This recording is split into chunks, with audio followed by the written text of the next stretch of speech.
Good morning, YouTube. It's Nick here. Happy Friday. Hope you guys have a great day today and have a great weekend. I wanted to come on and talk about my story.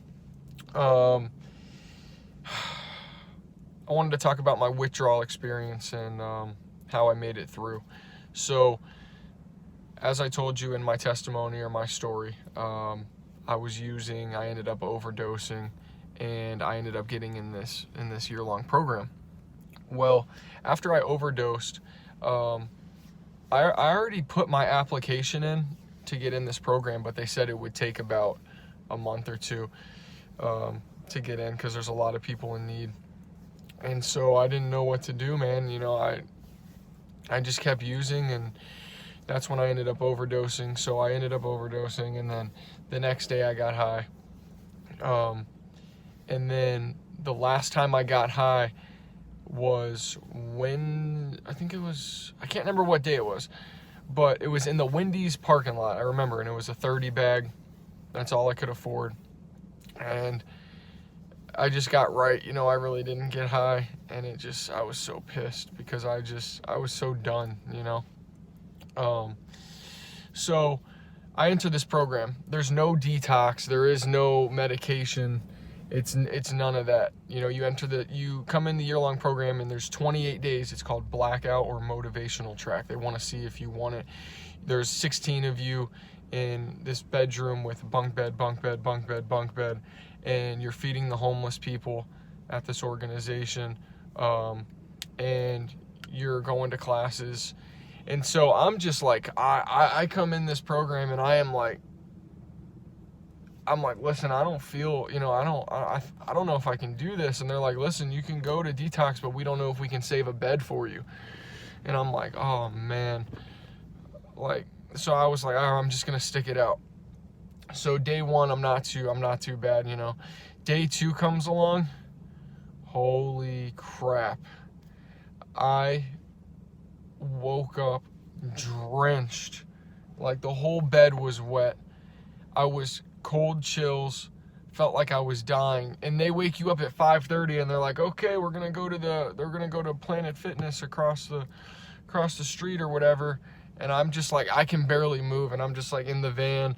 And then I get in the gym, I sit on the bike, and I'm just like, holy crap, I'm like in a jacket. And then I'm just like, I'm literally suffering through this whole thing. And I didn't think. Every day I was like, all right, I'm leaving. I can't do this. But you're surrounded by these group of guys, and some other people are kind of going through it. There was like 2 others that didn't go to detox. And, we're talking to each other, and we're trying to get through it. And every day I would pray. And I would just be like, just help me get through this. Just help me make it. And so I would also be like, okay, and then I would go in and out of these phases. I'd be like, that's it, I'm leaving. And then I would say, no, you know what?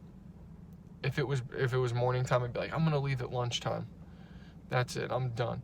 Then I'd make it to lunch, and I'd say, okay, you know what? That's it, I'm leaving at dinner. And I'd make it to dinner. I'd be like, you know what? I'm going to leave in the middle of the night when no one knows. Then the middle of the night would come. Of course, I didn't sleep. No joke, I did not sleep for maybe I think 9 days. I went with maybe I want to say 30 minutes or an hour and a half of sleep or something. I was losing my mind. I probably did drift off and stuff because 9 days of no sleep. I mean, you'd probably go crazy, but I was literally losing it. I was almost I couldn't take it anymore. And I just said, I can't do this. I gave up. I was like, listen, God, if you're out there, I just need your help, man. I just need your help. Every day or every night, my bed would just be puddles and puddles of sweat, and I'd have to change the sheets. I would keep 3 blankets wrapped around the end of my bunk bed. As soon as I would sweat in one, I'd throw it off, put another one down, throw that one off, put another one down. And it was just that smell, that funky smell. Anyway, I made it. I made it out, thank goodness.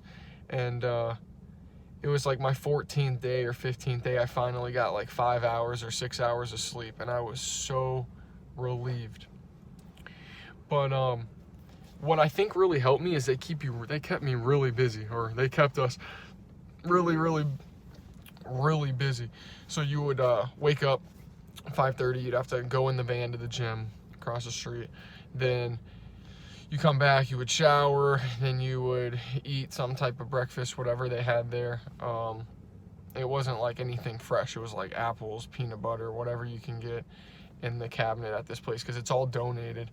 And then you go outside, and you have to sit outside on these benches and do like your homework. And then after that, you would go to class from like 9 o'clock or 9:30 to 11:30, come back, prep the food, which would be already prepped. You put it in the oven and stuff like that for the homeless people, and that's what you'd feed the homeless people. And then after you fed them, you get whatever's left. And it was just a real humbling experience. Like, I had to put my ego and pride was down. I mean, I had nothing anyway, so oh dude, it was rough. So after lunch, then you go back to class after you clean up and do your chores from like 1:30 to 3:30. Then you have free time for like an hour. Then you prep for dinner, feed the homeless again. Then you do another, like you do like an AA or go to church or class. And then it's bedtime, and then you start all over. And oh gosh, I did not sleep. I was losing it. But I made it through. I'm talking no medication. Nothing. Not one thing. Not blood pressure, not clonidine, not Xanax, not even cigarettes, okay? It was probably the worst experience, one of the worst I've ever had. But I got through it. You can get through it. You really can.